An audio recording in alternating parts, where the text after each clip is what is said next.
Costello, professional coach and CEO of Bucket Getting, and today I'm going to tell you 4 dumb reasons why you can't break ankles.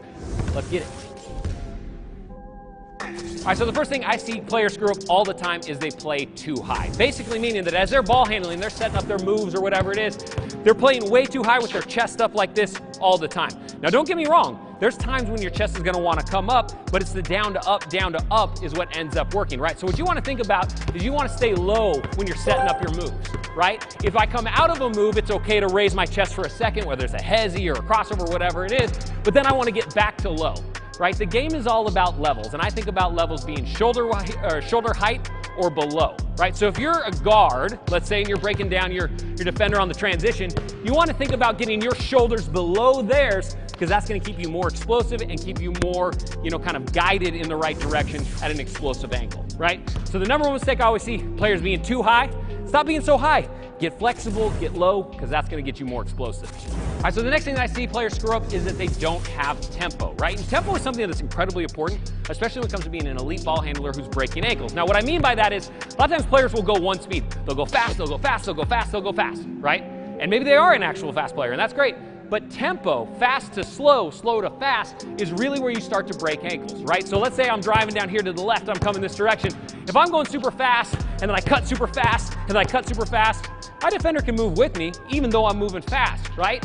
But instead, if I'm coming down, and I'm going fast, and then I hezzy, I raise up, I change my tempo, I slow up, they're gonna close the space, and now I can explode back out of it, right? So think about changing your tempo, fast to slow, slow to fast, fast, fast, slow, etc. You're gonna be so much harder to guard. Even if you're not the fastest person in the world, it makes a ton of difference. Now the next reason is players can't stop, or the fancy way of saying it is they're not very good at deceleration, right? So accelerate is when you're going, decelerating is when you're stopping. Guys like James Harden are elite because they are fantastic decelerators. So what you want to think about when it comes to stopping is you want to keep yourself on balance. Let's say I'm going into a pullback into a jump shot, right? Maybe going in like a mid-range shot. If I'm coming back and I'm getting ready to pull it back, I want to load my front knee here so that my nose is about over my knee and I'm not too far over it, right? Or too far back. If I get my nose over my knee pretty much anytime I'm stopping or changing directions, a lot of times that's going to keep me on balance.